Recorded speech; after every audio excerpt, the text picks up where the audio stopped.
Beautifully said. 9/11 was meant by the scientific dictatorship, the controllers, in their own documents. They talk about how they would stage massive terror attacks to get total power. It was meant to be the event to set up a planetary police state. I believe 9/11 is going to end up, and also these premeditated, offensive crimes against humanity, these offensive, preemptive wars. I believe it's going to be their Waterloo, Charlie. I hope you're right, Alex. I hope you're right. I mean, this stuff happens in broad daylight, and that's the arrogance. That's the pathology that we're dealing with here, and we just need to keep asking the hard questions, keep insisting that people don't allow ourselves to be dismissed, just pushed over there. And I think it's like what Aaron Russo said so wonderfully in his final interview in that wonderful documentary that you put together with him. He says, "Don't be afraid to be called stupid. Don't be afraid to be called crazy. Don't be afraid to have a voice. Don't be afraid to stand up and say, wait a minute, people, this doesn't make any sense." And I'm insisting that somebody look at this. Somebody that has the power to make a change needs to look at this. Enough. Well, Charlie Sheen, your courage is an example to all of us. A man who is the highest paid TV actor out there, 5 children, a great life, and takes a lot of risk. And I know this has been good for your soul, as you've said many times to me, food for the soul, but at the same time, very stressful. And if we all lead by your example, we're going to be in a better world, because great tyranny is upon us, and people better get involved. We're being lied to about the banking takeover, the $23.7 trillion. I know you'd also said that the Obama deception, you'd supported Obama, really also helped crystallize that why isn't he calling for a new investigation? What was your take on the Obama deception? I thought it was a masterpiece, Alex. Really, I think it should be mandatory viewing for anybody in this country, especially those who voted for him like myself, and anybody else on the planet that wants the truth about what's really going on. And I would urge people to get it, make copies, hand it out, promote it, insist, organize groups to watch it, hold screenings. I think it is along with Endgame, it is one of the most important documentaries ever produced.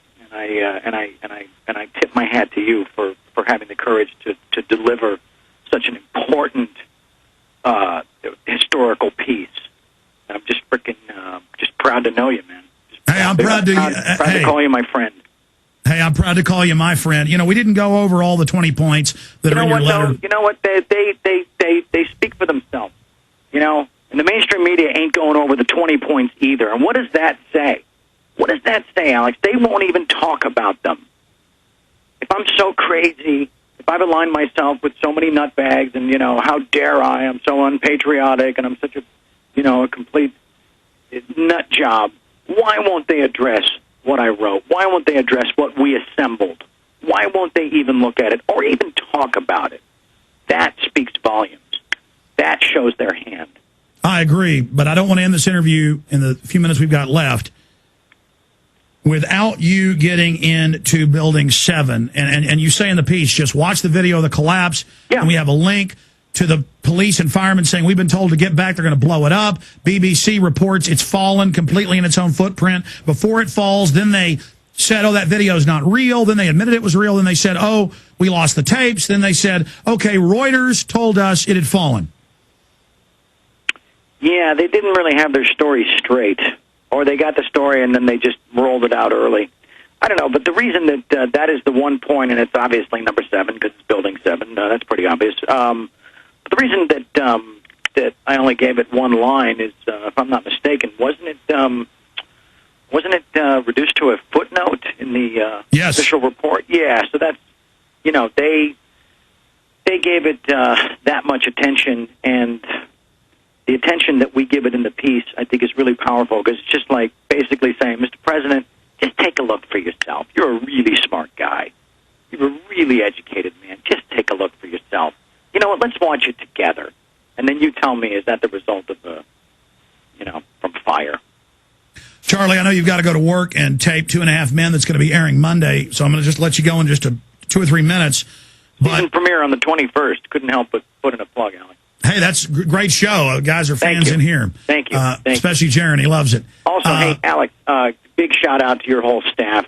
Guys like Aaron and Kurt and Paul and the guys that just work 22-hour days leading up to this thing, and they just really, really showed who they are and what they're made of and how much they care as well. And these are the guys behind the scenes that don't get the type of attention you and I get, but everybody needs to know how important they were in this whole process and launching 20 Minutes with the President. You know.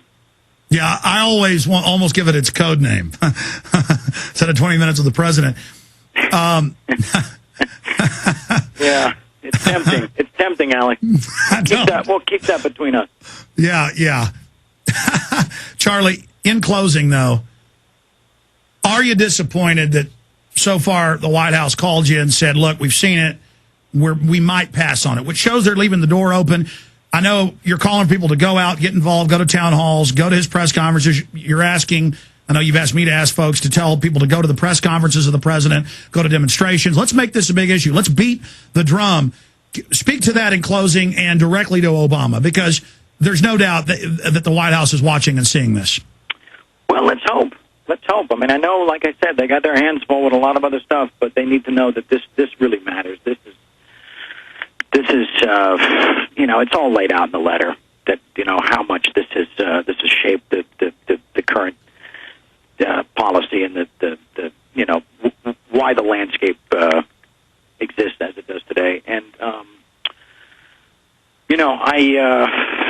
if they cannot meet with myself and certain family members, they really need to write me a letter and explain why. I wrote them a letter, and they need to explain why, and they need to know that letter will be made public, because it's important that people know how they feel about this.